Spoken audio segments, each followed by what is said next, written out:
नमस्कार, जय हिंद, सत श्री अकाल। एक बार फिर से आप सभी का स्वागत है हमारे इस धमाकेदार प्लेटफॉर्म पे। और आज मैं आपको बताऊंगा किस तरीके से आपको करना है अपना नॉन टेक तैयार। जी हां, वो 50 नंबर की तैयारी जिस पर 100% सिलेक्शन डिपेंड करता है। नो डाउट टेक्निकल तो आप पढ़ोगे ही पढ़ोगे, टेक्निकल के साथ साथ नॉन टेक भी पढ़ना जरूरी है। पर मैं बात करूंगा नॉन टेक में जीके और जीएस के लिए। हम लोग पूरी कोशिश कर रहे हैं कि 2024 में आप सभी को इंजीनियर बना दे, सरकारी इंजीनियर। उस हर घर में हो जो बच्चा डिप्लोमा करके बैठा है, इंजीनियर बन के बैठा है और जो फॉर्म को फिल कर रहा है। बिना फॉर्म फिल किए थोड़ी हो जाओगे, बिना तैयारी करे थोड़ी हो जाओगे। तो भाई तैयारी भी उतनी ही क्या है, जरूरी है। तो जरूरी जिनके लिए ये तैयारी है उन्हीं के लिए ये वीडियो है। अगर आप सच में सीरियस हो अपने एग्जाम को लेकर, अगर आप सच में सीरियस हो इस 2024 में कुछ करके दिखाने के लिए, अपने माता पिता का नाम रोशन करने के लिए, तो बिल्कुल ये जो वीडियो है, ये जो इंफॉर्मेशन है आज की क्लास में, वो आप सब के लिए है। तो 2024 के engineers, junior engineers, assistant engineers, भाई सब तैयार हो जाओ। फाइनली सबसे पहले बेसिक सी जानकारी जो आप सबको पता है, इसमें कुछ ऐसा नहीं है जो मैं अलग से बता रहा हूं। कंप्यूटर बेस्ड एग्जाम होता है, नो डाउट पेपर 1 पेपर 2 दोनों ही होते हैं।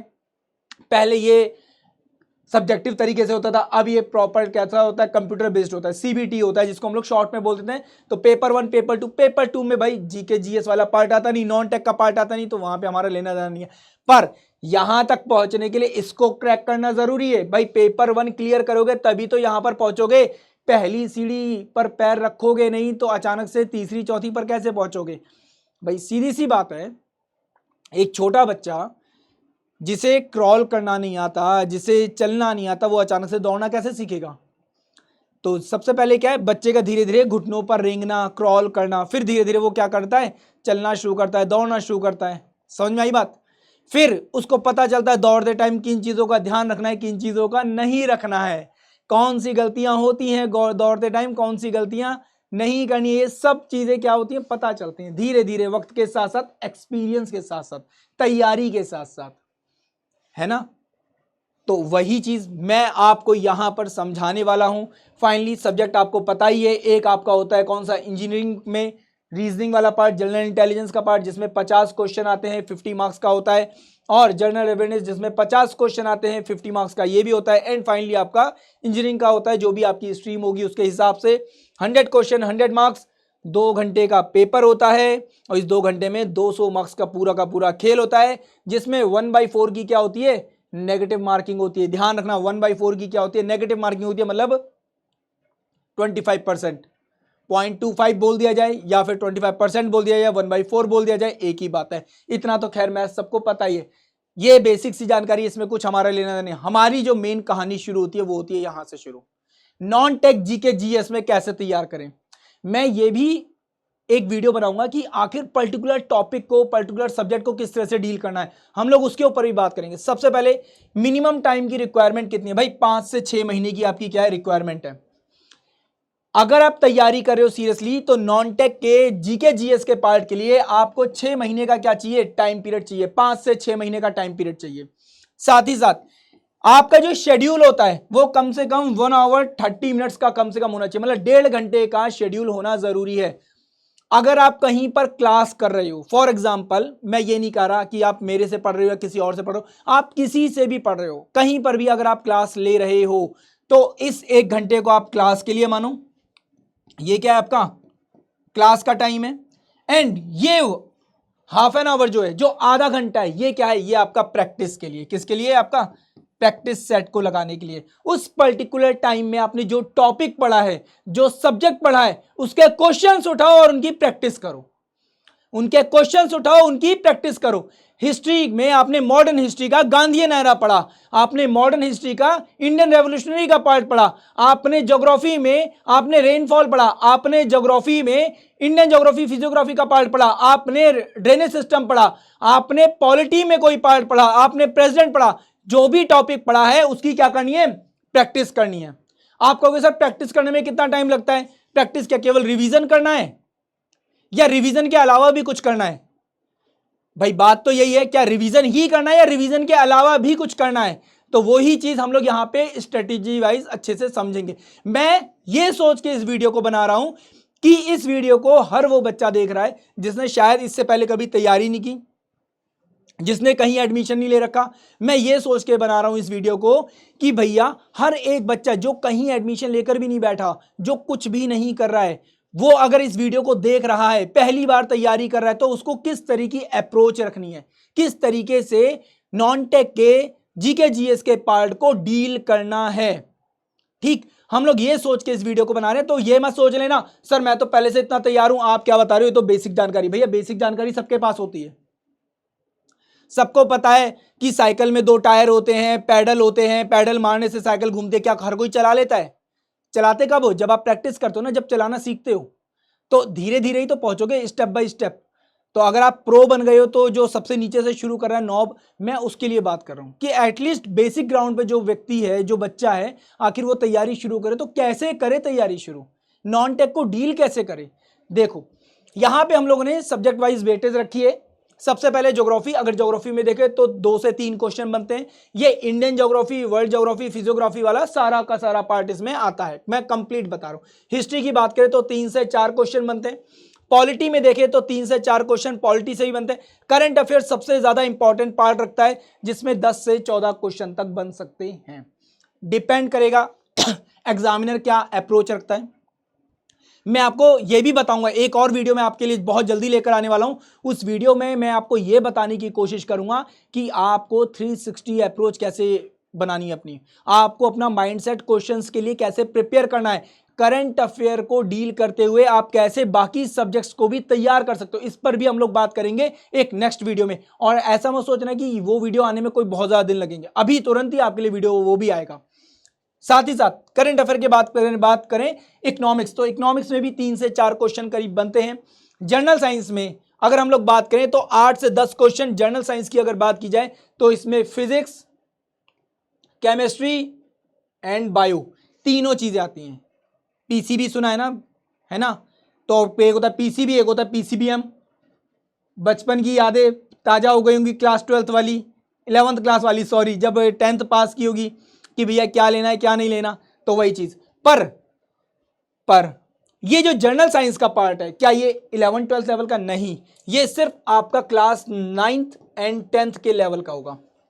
अगर आप एनसीईआरटी क्लास 9 10th की पढ़ी है, जो कि एक बेसिक साइंस है ना, अप्लाइड साइंस के टॉपिक्स की तरीके से यहां पर चीजें आएंगी आपके सामने। भाई सीधी सी बात है, कौन सा केमिकल मिलाने से किसी ग्लास का कलर चेंज हो जाएगा, रेड हो जाएगा, कौन से केमिकल की वजह से फायर क्रैकर्स में हरा रंग आता है, ग्रीन कलर, वो रेड कलर आता है, येलोइश कलर आता है, ये सारी चीजें है ना।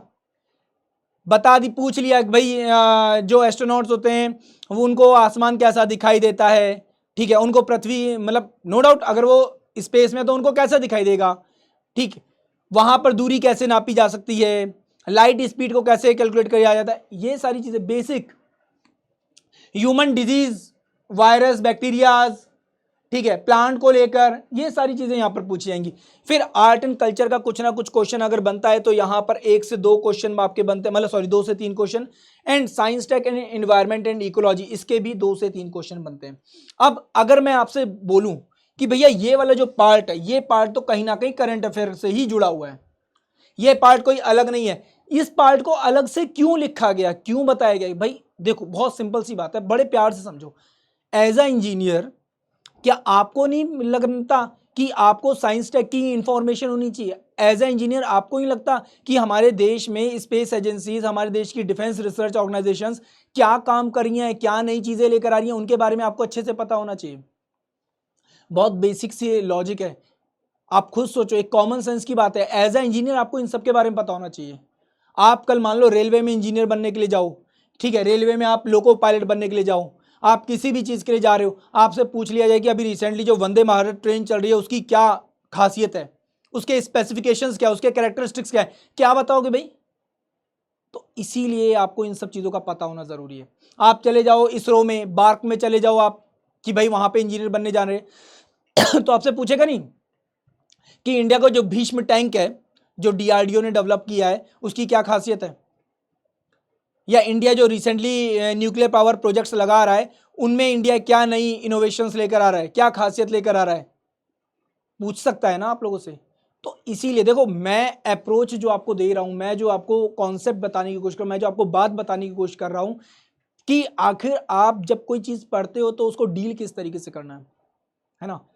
आपके आसपास क्या होनी चाहिए, इंफॉर्मेशन जो फैली हुई है सोसाइटी में, आपके अराउंड जो इंफॉर्मेशन का चक्रव्यूह घूम रहा है उसको क्या करना है, आपको अपने अकॉर्डिंग पिक करना है ना। अब no doubt as a engineer अगर आपसे पूछा जाए कि राम मंदिर किसने बिल्ड किया, करंट अफेयर का टॉपिक है एंड आर्ट एंड कल्चर का भी है कि नहीं, है ना, कॉमन सी बात है।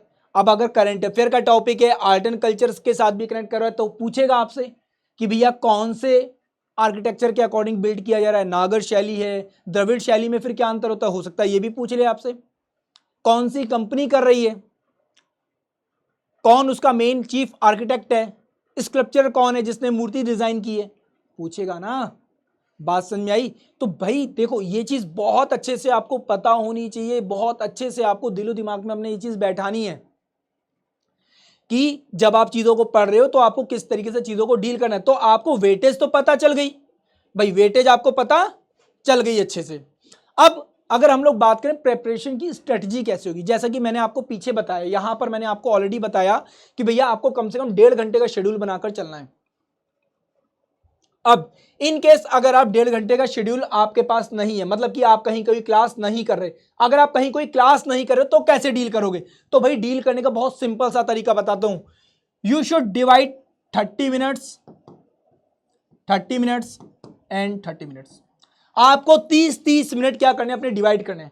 कितने हो गए, 1.5 घंटा हो गया, 1 घंटा 30 मिनट, वही 1.5 घंटे का टाइम, ये 30 मिनट, ये 30 मिनट क्या करना है आपको, जो भी पर्टिकुलर टॉपिक है उसको क्या करना है, रीड आउट करना है। और बहुत अच्छे से, ऐसा नहीं कि भाई बहुत टेंशन लेकर कर रहे हैं या कुछ वैसा कर रहे हैं, नहीं, बहुत अच्छे से पूरे शिद्दत के साथ आपको क्या करना है, इस टॉपिक को पढ़ना है, अच्छे से, बहुत अच्छे से पढ़ना है कि हाँ सर हमने इस टॉपिक को अच्छे से क्या कर लिया, पढ़ लिया। इसके बाद क्या करना है, सेम टॉपिक को क्या करना है, रिवीजन फॉर्म में लेकर आना है। क्या करना है, रिवाइज करना है, रिवीजन करना है इसका।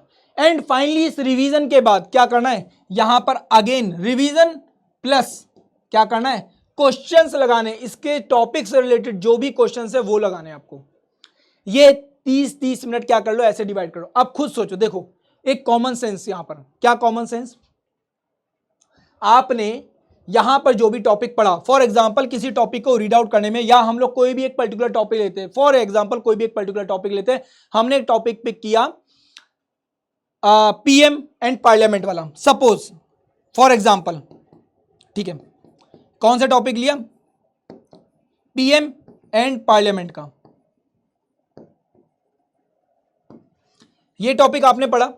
इस टॉपिक को पढ़ने में आपको लगे मान लो 30 मिनट, आपने प्रॉपर रीडिंग की अच्छे से, 30 मिनट रीडिंग करने के बाद आपने क्या किया, अगेन उस टॉपिक को पढ़ा। अब कब पढ़ा, तुरंत नहीं पढ़ना, थोड़ा सा बीच में रखना है गैप। फॉर एग्जांपल यहां पे आपने पढ़ा मॉर्निंग में, यहां पे पढ़ा आपने कहा नून के टाइम पर, और यहां पे पढ़ा आपने इवनिंग में, ठीक है, इस तरीके से। या फिर रात को सोते टाइम, सोने से पहले, जैसे डॉक्टर बोलता है कोई बीमारी होती है, उस बीमारी को दूर करने का तरीका क्या है, डॉक्टर क्या बोलता है, आपको दवाई लेनी है। कैसे लेनी है दवाई जी, दिन में 3 बार दवाई लेनी है। तो ये लोकेश सर की दवाई है, लोकेश सर की दवाई है, दिन में 3 बार रिवीजन करना है, दिन में 3 बार क्या करना है, रिवीजन करना है। लोकेश सर की दवाई, दिन में 3 बार रिवीजन। मैं आपसे नहीं कहूंगा कि आपको आईएएस पीसीएस के लेवल का पढ़ना है, मत पढ़ो, रॉकेट साइंटिस्ट नहीं बनना, एग्जाम क्लियर करने के लिए पढ़ना है। वहां पे जाकर आप लोग ऑलरेडी बहुत कुछ जानोगे, बहुत कुछ सीखोगे, ट्रेनिंग्स में बहुत कुछ आप अप्लाइड करोगे, वहां पर जाकर ऑलरेडी आप लोग अपने बीटेक में, डिप्लोमाज में ये सब चीजें पढ़ रहे हो, क्योंकि आपको सारी चीजें टेक्निकल पढ़नी है। ये सारी चीजें आपको वहां पर तक पहुंचने में क्या करेंगी, हेल्प करेंगी। तो अप्रोच उसी तरीके से रखनी है। पर इसका मतलब ये भी नहीं कि आपको रियलिस्टिक चीजों से बिल्कुल दूर हो जाना है, ऐसा भी नहीं करना। क्यों नहीं करना है ऐसा भाई, क्यों नहीं करना है ऐसा, उसके पीछे भी एक आंसर है। फॉर एग्जाम्पल आप ज्योग्राफी पढ़ रहे थे, क्या पढ़ रहे थे? ज्योग्राफी पढ़ रहे थे। ज्योग्राफी में पढ़ते टाइम आपने माउंटेन्स के बारे में पढ़ा, आपकी जॉब लगी, आप अपनी जॉब के अकॉर्डिंग माउंटेन्स में पहुंचे कहीं as a civil engineer road construction के लिए। आपको उस माउंटेन की टेरेन के, उस माउंटेन के बारे में नहीं पता, वहाँ की आपको ज्योग्राफी के बारे में नहीं पता, तो आप कैसे वहाँ पे सड़क बनाओगे? आपको क्या करना पड़ेगा? उन चीज़ों को जानना पड़ेगा, समझना पड़ेगा, पढ़ना पड़ेगा, है ना? इसीलिए ज़रूरी है, इसीलिए क्या है, ज़रूरी है। रियलिस्टिक अप्रोच क्या है, ज़रूरी होती है यहाँ पर। तो इसीलिए मैंने कहा, अब भाई नो डाउट पॉलिटिकल टॉपिक है, तो आपने पीएम को पढ़ा, पार्लियामेंट को पढ़ा। अब रिसेंट हमारे पीएम कौन है ना? वो चीज़ें कनेक्ट होंगी। क्या कोई डिप्टी पीएम भी है? डिप्टी पीएम नहीं है तो क्यों नहीं है? हमारे पार्लियामेंट में कितने मेंबर हैं? क्या कितनी सीटें बढ़ सकती हैं, कितनी सीटें नहीं बढ़ सकती हैं, क्यों बढ़ सक रही हैं? ठीक है, जो सीटें खाली हैं तो वो सीटें खाली क्यों हैं? जब आप इन सब चीजों को जानोगे ना, तो अपने आप ही आपके रिवीजन के टाइम में क्या हो जाएगा, टाइम कम लगेगा। यहां पर पढ़ने में आपको जो 30 मिनट लग रहे थे ना, यहां पर पहुंचकर वही टाइम कितना हो जाएगा, 20 मिनट 15 मिनट का हो जाएगा। अब सेम चीज को आपने 2 बार रिवाइज कर लिया। मान लो कोई बहुत स्लो लर्नर भी था, उसने मान लो एक ही बार रिवाइज कर पाया, एक बार यहां पे रीड आउट किया, यहां पर उसको क्या किया, रिवीजन किया। रिवीजन करने के बाद जब वो क्वेश्चन करने के लिए जाएगा, मैं उम्मीद करता हूं कि 100% है, अगर आपने 30 क्वेश्चन उठाए तो 30 में से एटलीस्ट आप लोग 15 से 20 क्वेश्चन तो उसी वक्त कर लोगे। पर ये जो अप्रोच आप अप्लाइड कर रहे हो, ये जो अप्रोच आप अपना रहे हो, इस अप्रोच को अपनाने के टाइम पर आपको एक चीज ध्यान रखनी है, इस अप्रोच को रेगुलर 7 डेज तक अपनाना है। कितने दिन? 7 डेज। तो ये जो टारगेट है, ये आपका पर डे का है। क्या है? Per day. और हफ्ते के 7 दिन, 7 डेज तक आपको ये क्या करना है, अपनाना है, फॉलो करना है। 7 दिन ये चीज फॉलो करनी है। और कोशिश करो जो सैटरडे या संडे का टाइम होता है, अगर आपको कोई क्लास नहीं है, कॉलेज से छुट्टी है, सब कुछ, अगर आप फ्री हो तो संडे को मैक्सिमम प्रैक्टिस करो। जितने टॉपिक पढ़े हैं उन सब की प्रैक्टिस करो।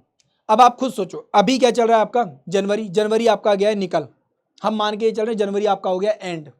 ठीक, जनवरी हो गया एंड। अब जनवरी हटा दो, क्या बचा? फरवरी, मार्च, अप्रैल, मई और जून। जून में आपका एग्जाम है 2024 वालों के लिए तो है, और जो लोग आगे की तैयारी करें उनके लिए पूरा साल है। जो 2025 का तैयार कर रहे हैं, भाई नो डाउट 25 वाले जो होंगे उनके लिए क्या है, पूरा साल पड़ा है, तो वो लोग तो और अच्छे से तैयार कर सकते हैं। पर जो लोग अभी तैयार कर रहे हैं, 24 के लिए तैयार कर रहे हैं, उनके लिए नो डाउट टाइम कम है। तो कोशिश क्या करो कि एक दिन में थोड़ा सा टाइम एक्स्ट्रा निकाल कर क्या करो, रीड आउट करो, चीज़ों को पढ़ो। करंट अफेयर को क्या करो, डेली बेसिस पर क्या करो, धीरे धीरे उठाना शुरू कर दो। कुछ नहीं तो जो न्यूज़ वेबसाइट, न्यूज़ चैनल पे मत जाओ, ठीक है, फालतू के वीडियोस मत देखो। सीधे सीधे जो न्यूज़ वेबसाइट होती है, ऑल इंडिया एयर है, उसको ओपन कर लो, न्यूज़ ऑन एयर जो होती है उसको ओपन कर लो, उसमें शॉर्ट में नट सेल में दे रखा है करंट अफेयर, उसको रीड आउट कर लो, दैट्स इट, बस बात खत्म। वहीं से आपको मिल जाएगा, वहीं से आपको मिल जाएगा। जैसे अभी कर्पूरी ठाकुर जी को भारत रत्न देने की बात की गई है, भाई सीधी सी बात है, कर्पूरी ठाकुर कौन थे, किस पॉलिटिकल पार्टी से जुड़े हुए थे, किस राज्य से आते हैं, उनको भारत रत्न देने का मुख्य कारण क्या है, ये 3 पॉइंट पकड़ लो, बात हो गई खत्म। इससे पहले और किस व्यक्ति को दिया गया है भाई सीधी बात, इससे पहले और किसी व्यक्ति को दिया गया है ये चीज, बस इतना ही तो करना है। अप्रोच डेवलप करनी पड़ेगी, सोच डेवलप करनी पड़ेगी। अगर आपने ऐसा कर लिया तो आपके लिए हो जाएगा ये चीज आसान। अब कुछ लोग कहते हैं, हमेशा मेरे से बोलते हैं, सर बुक बता दो, नोट्स तैयार करने, नोट्स कैसे तैयार करें, बुक्स बता दो सर, बुक्स बता दो कैसे करें, ये सब करें। नोट्स एक बताना ये एक अलग चीज़ है, हम लोग एक वीडियो और बनाएंगे, उसमें मैं आपको 360 अप्रोच और नोट्स बताऊंगा प्रॉपर कैसे करना है। पर यहां पर मैं आपको बता रहा हूं कुछ इंपॉर्टेंट बुक्स। अगर आप जीके जीएस की तैयारी कर रहे हो, क्या जीके एंड जीएस की तैयारी कर रहे हो, तो इसके लिए आपको जिन बुक्स को मेन ऑब्जेक्टिव के तौर पे रखना चाहिए कि जिन बुक्स को आपको पढ़ना ही पढ़ना है, इसमें से एक आती है आपकी कौन सी, ल्यूसेंट, जो बहुत कॉमन बुक है, बहुत ज़्यादा मार्केट में, और इसके बारे में कई बार अब बात आ जाती है, भाई उतनी ज़्यादा अच्छी बुक नहीं है, पर नो डाउट इतने सालों से चल रही है, कुछ ना कुछ तो खास होगा ही, तो ल्यूसेंट को आप अपना सकते हो। ल्यूसेंट के अलावा आप चाहें तो अरिहंत को, ठीक है। अरिहंत के अलावा आप किरण की बुक को फॉलो कर सकते हो। किरण के अलावा अगर आप और कोई बुक को फॉलो करना चाहते हो तो क्राउन की, ठीक है। और इसके अलावा भी अगर कोई बुक आपके पास अवेलेबल है, कोई सी भी बुक जीके जीएस की अवेलेबल है, तो उसे आप फॉलो कर सकते हो। बस ये ध्यान रखना कि बहुत ज्यादा भी नहीं पढ़ना और बहुत कम भी नहीं पढ़ना। हमको वही पढ़ना है जो एग्जाम के लिए जरूरी है। हमको वही पढ़ना है जो एग्जाम के लिए जरूरी है। भाई अगर आप ज्यादा खाना खा लोगे तो क्या होगी, दिक्कत होगी, और बहुत कम खाओगे तो भी दिक्कत होगी। अब आपको सर बहुत कम खाने से दिक्कत नहीं होती, अल्पाहारी तो जीवन अच्छा होता है एक विद्यार्थी के लिए। अल्पाहारी बिल्कुल, एक अल्पाहारी जीवन विद्यार्थी के लिए अच्छा है, पर इतना भी कम ना हो अल्पाहारी कि पता चले शरीर सिकुड़ता चला जाए। अब लोग मेरे ऊपर मजाक उड़ाएंगे पर मैं उतना पतला नहीं हूं, ठीक है, विश्वास रखो। 65 kg वेट है मेरा, ठीक, तो मैं उतना पतला दुबला नहीं हूं, दिखता जरूर हूं ऐसा। खैर, पर यहां पर इस चीज का ध्यान रखना जरूरी है, ठीक। तो प्लीज इस चीज का ध्यान रखो जो मैं आपको बता रहा हूं, बहुत ज्यादा कम भी नहीं पढ़ना और बहुत ज्यादा भी नहीं पढ़ना। हमको वही पढ़ना है जो एग्जाम के लिए जरूरी है। तो आपको बुक्स मिल गई, आपको वेटेज पता चल गई, आपको किस तरीके से पढ़ना है, अपना शेड्यूल कैसे तैयार करना है नॉन टेक के लिए वो पता चल गया। नॉन टेक में स्पेशली जीके जीएस की बात कर रहे हैं, रीजनिंग की अभी बात नहीं कर रहे हम लोग। रीजनिंग के लिए हम लोग कभी आपके रीजनिंग वाले फेवरेट सर को लेकर आएंगे, उनके साथ मिलकर बात करेंगे, ठीक। तो आई होप आपको ये चीज अच्छे से समझ में आ गई होगी। अब यहां पर कुछ पॉइंट, कुछ बातें हैं जिनको ध्यान रखना जरूरी है। सबसे पहले नोट्स जरूर बनाओ। अब आपके पास टाइम कम है, नो डाउट, 2024 के हिसाब से अगर हम लोग बात करें तब क्या करें, क्या हमारे लिए नोट्स बनाने इतना जरूरी है? देखो, नोट्स बनाना हो सकता है, कुछ लोग कहते हैं सर नोट्स बनाने की जगह क्या मैं केवल याद करके काम चला सकता हूं? बिल्कुल कर सकते हो, पर नोट्स बनाने का बेनिफिट क्या होता है? आप जल्दी चीजों को क्या कर सकते हो, याद कर सकते हो, क्योंकि अपने हाथ का लिखा हुआ हमेशा याद रहता है। बचपन में याद होगा ना, पेरेंट्स क्या बोलते थे, हमें डांटते थे, मारते थे, बोलते थे लिख लिख कर याद करो, बोल बोल कर लिखो, ताकि हमारी सारी की सारी जो सेंसेस हैं, इंद्रियां हैं, वो क्या करें, काम करें। हम जो शब्द बोल रहे हैं अपने मुंह से, उसे सुन भी रहे हैं, उसे देख भी रहे हैं, उसे लिख भी रहे हैं। जितने ज़्यादा सेंसेस काम करेंगे उतना ज़्यादा क्या होगा, बेहतर तरीके से याद होगा। तो मैं जो बोल रहा हूँ उसमें भी वही चीज़ बोल रहा हूँ, भैया बोल बोल के पढ़ना, बोल बोल के याद कर रखना, ठीक, लिख लिख कर याद करो। तो जब आप बना रहे हो तो एटलीस्ट कोशिश ये करना, भले ही आप 2025 वाले बच्चे तो यहाँ पे डिटेल में बना सकते हैं, पर जो 2024 वाले एटलीस्ट शॉर्ट नोट्स तो ज़रूरी बनाओ। कुछ करो ना करो, शॉर्ट नोट्स जरूर बनाओ। अब शॉर्ट नोट्स के लिए फॉर एग्जांपल, जैसे मैंने यहाँ पे आपके लिए अभी एक एग्जांपल रख दिया था कि कर्पूरी ठाकुर जी को क्या भारत रत्न दिया जा रहा है, भाई क्या कारण है, एक पॉइंट हो गया। किस पॉलिटिकल पार्टी या किस पॉलिटिकल आइडियोलॉजी से जुड़े हुए थे, दूसरा पॉइंट हो गया। क्यों दिया जा रहा है, तीसरा पॉइंट हो गया। किस राज्य से जुड़े हुए हैं, एक चौथा पॉइंट हो गया। बस, क्या इससे पहले भी उनको कोई अवार्ड दिया गया है? इतना अगर जानकारी है तो इतने में ही बात बन जाएगी, ठीक है। अभी ऑस्कर अवार्ड्स की बात चल रही है। ऑस्कर अवार्ड्स में सबसे ज़्यादा जो अवार्ड्स हैं वो ओपनहाइमर के हाथ में जा रहे हैं। तो ओपनहाइमर मूवी किस पर बेस्ड है, कौन था वो व्यक्ति ओपनहाइमर? बस यही चीज़ें तो दिखानी है। अमेरिका में जो न्यूक्लियर ब्लास्ट किया गया था, आखिर वो पहला न्यूक्लियर ब्लास्ट किया कब गया था? उसके बाद अमेरिका ने कौन सी कंट्री के ऊपर बॉम्ब फेंका है? हिरोशिमा, नागासाकी, कौन कौन सी डेट थी? ये चीज़ें अगर आपको याद है, वर्ल्ड वॉर सेकंड की 4-5 पॉइंट याद हैं तो नो डाउट, और ये हमेशा यूट्यूब पर कहानियों में, दोस्तों यारों के साथ बातचीत में आप सुनते रहते हो ये सब बातें। आपको सिर्फ अपनी क्या माइंडसेट को डेवलप करना है, एक एस्पिरेंट की तरह से दिमाग को चलाओ, ठीक है। अपने सोचने समझने का तरीका बदलना है आपको। समझ में आई बात? संदीप भैया बोलते हैं ना, क्या बोलते हैं, अप्रोच सही होनी चाहिए। तो वही वाली बात है। फिर आपको काम करना है एक्यूरेसी के ऊपर। मैं ये नहीं कहूंगा जीके जीएस में स्पीड का कोई लेना देना नहीं है। स्पीड उनके लिए मैटर करती है जहां पर आपको पेन चलाना पड़े। जीके जीएस में पेन चलाने की जरूरत नहीं है। क्वेश्चन आता है तो आंसर आपके सामने होगा, क्वेश्चन नहीं आता तो कुछ भी कर लो, 2 घंटे भी ऐसे बैठे रहोगे ना, कुछ फायदा नहीं होगा। क्वेश्चन है सामने तो आंसर आपको पता होगा। तो यहां पर स्पीड का लेना देना नहीं है, मेन जो लेना देना वो किसका, एक्यूरेसी का है। 50 में से 40 क्वेश्चन कर लिए, बहुत अच्छी बात है। मैं कहता हूं अगर कोई भी बच्चा ऐसा है जो सिर्फ जिसका फोकस केवल और केवल टेक्निकल है, नॉन टेक, उसने पहली बार पढ़ा है, अगर वो 30 क्वेश्चन भी करके आता है तो बहुत अच्छी बात है। पर एक्यूरेसी मैटर करती है। क्या मैटर करती है? एक्यूरेसी मैटर करती है कि एक्यूरेसी कितनी अच्छी है। फिर कम से कम टारगेट करो कि आप लोग 100 क्वेश्चन उठाओ ही उठाओ, डेली बेसिस पर, टॉपिक के बेसिस पर उठाते उठाते, अगर कुछ नहीं है तो टॉपिक वाइज ही उठाना शुरू करो, बट क्वेश्चंस की प्रैक्टिस शुरू करो। क्या करो? क्वेश्चंस की प्रैक्टिस शुरू करो। 100 क्वेश्चन एक घंटे के अंदर अंदर आपको सॉल्व करने हैं, ऐसी आदत डाल लो। अगर एक बार आदत पड़ गई तो अपने आप ही क्या हो जाएगा, आप धीरे धीरे एक्यूरेसी को बढ़ा लोगे, आप धीरे धीरे क्या टाइम मैनेजमेंट भी अच्छा कर लोगे। और जीके जीएस अगर मैं सच कहूं तो जीके जीएस सच में एक बहुत सपोर्टिव सब्जेक्ट है। ये आपको नेगेटिव मार्किंग से रोकता भी है, ये आपको पॉजिटिव मार्क्स दिलवाने में भी हेल्प करता है, क्योंकि अगर आता होगा तभी लगाओगे, वरना नहीं लगाओगे। तो भैया नेगेटिव नहीं होगा तो नो डाउट आपने जो नंबर बना रखे हैं वो क्या हो गए, एक तरह से सिक्योर हो गए। पर आपने जानबूझ के रगड़ दिया अगर सब जगह पेन और लगा दिए सब में ABCD अक्कड़ बक्कड़ बम्बे वो कर दिया, तो बस खेल खत्म। तो कहीं ना कहीं जीके जीएस इसमें क्या करता है, आपको सपोर्ट करता है बहुत ज्यादा। दूसरी चीज, आप रिवीजन को बिल्कुल भी इग्नोर मत करो, ये मैं हमेशा बोल रहा हूं, आप पीछे भी आपको बताया रिवीजन का महत्व बहुत ज्यादा है, प्रैक्टिस सेट का महत्व बहुत ज्यादा है। ठीक है, डेली प्रैक्टिस जरूर करनी है, ध्यान रखना, ये खैर इसी का ही पार्ट है एक तरह से बोला जाए तो। डेली प्रैक्टिस आपको क्या करनी है, जरूर करनी है। साथ ही साथ आप लोग क्या करो, एक वीकली टेस्ट जरूर लगाओ। आपको कहीं से भी कोई भी टेस्ट मिल जाए, चाहे वो ऑफलाइन मिले, चाहे वो ऑनलाइन मिले, चाहे वो फ्री हो पेड हो, कैसा भी हो भैया, अगर आपको पेड अभी देने का मन नहीं है तो फ्री जितने टेस्ट हैं वो सारे के सारे जहां जहां अवेलेबल है, दुनिया जहां की जिस वेबसाइट पे जो टेस्ट अवेलेबल हो वो वहां से उठाकर आप क्या कर लो, उसकी रिवीजन शुरू कर दो, जहां पर जो अवेलेबल हो।